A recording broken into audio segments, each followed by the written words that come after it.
Shock on me.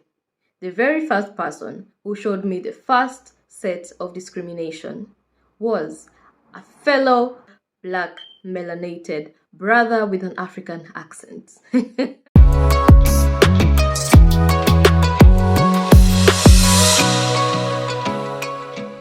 If you're new here, my name is Paulette. I am a Kenyan nurse currently based in the UK. I share my journey being a parent, coming to the UK while pregnant, so everything parenthood, motherhood, everything lifestyle and nursing. To my returning subscribers, thank you very much. If you have not subscribed, make sure you do so. When I was coming to the UK, I had my radar very high. I was looking for any person who was ready to show me any form of discrimination, and I was ready to go to jail.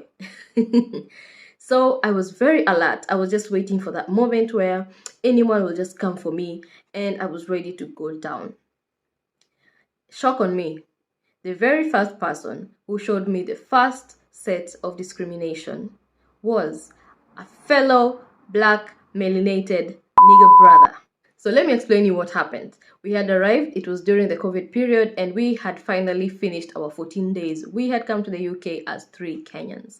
So on the 15th day, we were finally out and we decided to go for shopping. So we walked out of the gate and we went into the first shop that we got. And with a quick look around the items that were being sold, we just realized this is a very expensive shop and we are not going to afford the groceries here. So it being a student place, let's just walk around and, stretch our legs. We've been sitting for 14 days, let's just stretch. And about 3 minutes from the first shopping center, we realized there was a very big, well-known shopping center. In the first shop that we went to, I had bought a can of soda. Actually, it was 4 cans of soda. I didn't take the receipt. Pro tip, if you asked if you wanted receipts, always take the receipt with you. Don't ask me why. So we went into this place and I was drinking 1 can and I was holding the other can on my hand. So we walk in and we realized that this place actually has a lot of stuff. So we grabbed 2 big trolleys and I put the first can inside. So maybe that was my mistake. I should have just put it somewhere else. So I put the first can inside and we start walking while shopping. So we did a lot of shopping. You can imagine shopping for 3 girls. It was a lot of shopping. 2 big baskets, 2 big trolleys, I mean. So when it was our turn to go to the cashier, there were about 4 cashiers, and we went to the farthest cashier that didn't have a lot of people, and we started unloading and unloading and unloading.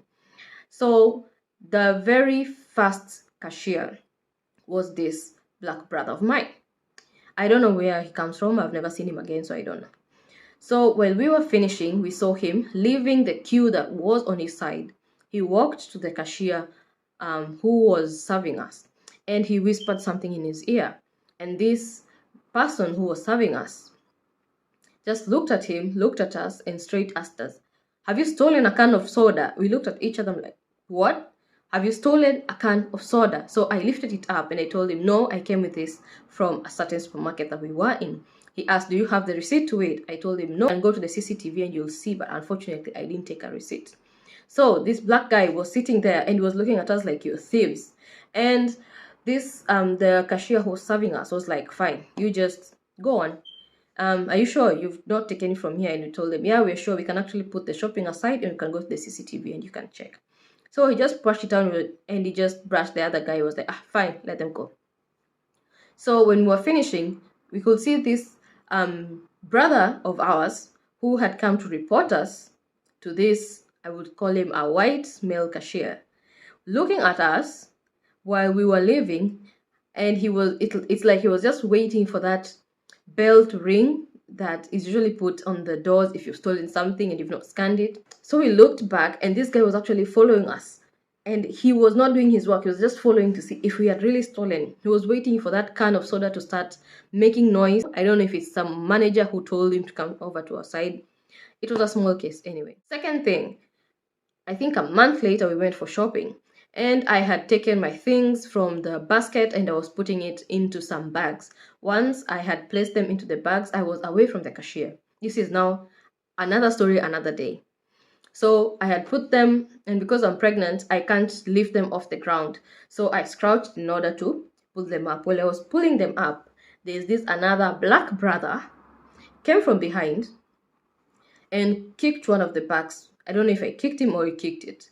And it knocked over some of his shopping. And I'm telling you, the amount of verbal abuse I received on that day, my goodness. Now the problem is he was abusing us in English and we were abusing him in Swahili. It was another side. Third instant, we were going to another shopping spree, yeah? Girls and shopping. We took the bus, and while we were alighting the bus at the final destination, which was in a bus stop, we asked the driver, would you know where a certain shopping center is? And he just shrugged his shoulders. We were like, fine, we're just going to sort ourselves. So tell me why. Once we alighted the bus, we could literally see that the bus stop is where the shopping center actually starts. The parking and the shopping center shares a wall. But anyway, maybe the driver didn't want to let us know. That's not even a problem. When we were coming back, we found the same bus had taken its trip and had come back to pick its people. And we found the same driver once again. And this driver just looked at us and he overcharged us and took cash. And we were like, why is everyone else paying? I think it was £2.50, yet we're being told to pay £4 each. Anyway, it was our week 3 in the UK. We didn't know much. So once we went to sit down, it reached our part to alight. So you know very well when it's your turn to alight, you have to keep on checking and press the bell at least a few seconds before your alighting stop comes. So we press it because you can see there it is. It's about 1 minute away. So we press it and we start picking our bags. And this guy looks at the mirror, looks at us, and now presses the accelerator. We almost even fell over. I don't know why he had to do that. So I told them, you know what, there are almost 3 stops from this place. And we kept on ringing and ringing and ringing. And this guy kept on accelerating. Remember, it's not our first time taking the bus. We always take the bus and it dropped us in either of those 4 stations. But this guy went on. This guy not only went on, but he made sure that we knew he did it while he knew what he was doing. Took us all the way. It was about, I think, 15 minutes later. And when we were alighting, we just looked at him and he clicked the loudest click I've ever had, rolled his eyes and looked forward. It was snowing and cold, but we decided, no, what, we are not going to make a fuss out of it. Let's take our shopping and go. And we walked in the snow back to our hostel, which was a long walk with a heavy shopping. Wherever you are, I hope you will accelerate in life as much as you accelerated that bus. Let's move on. Now, this is my worst experience so far. And it was my first placement. I had arrived in the hospital that I was put to work in. Usually work from 9 a.m. I reported at 7 a.m. I was waiting for the manager. And a certain lady was cleaning and she said, hi. She told me, it might be a couple of more hours before anyone even shows up. So do this. The night shift staff are just finishing up and they're taking their tea in the staff room. Why don't I open for you? Stay there until the manager comes in because I'll be cleaning her room. I'll call you when the manager comes in. I was like, dope. So I went in. I found this clique of people seated at the very corner taking their tea, beating their stories. I did not disturb anyone. I didn't say hi to anyone. I took my cup of tea, sat down. At the very end of that place, I didn't want to disturb anyone's peace.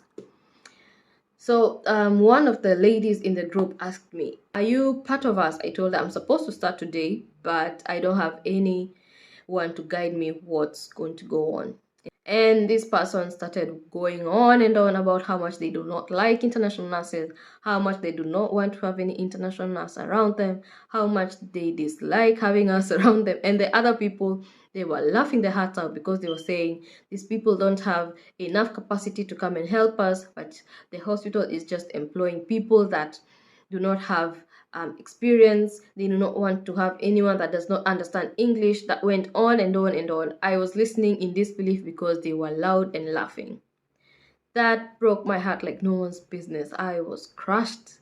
Thankfully, I was taken to another place where the manager was chef's kiss to date. She was lovely. She made my stay to be very accommodative. So what am I trying to say in all this? A certain sort of discrimination or racism in this country, whatever you want to call it. Now, how are you going to make sure that you don't become a victim of it? Nothing. The only thing is you have to be strong for yourself. You have to know how to defend yourself. You have to know how to talk it out. You have to know when to report things and how to escalate things as well. Not yet support any sort of violence. Of course, I'm all about peace, and I can say so far no one has disturbed my peace. It's all about the verbal altercations mostly. I wouldn't say like there's anyone who has threatened my life. Make sure you like, share, and subscribe. We keep it real on this video. We tell the truth in my videos. Remember, it's also available to listen as podcasts at any time. So click the link below to make sure you listen on all podcast platforms that you can think about. So let's meet in the next video. Thanks for watching.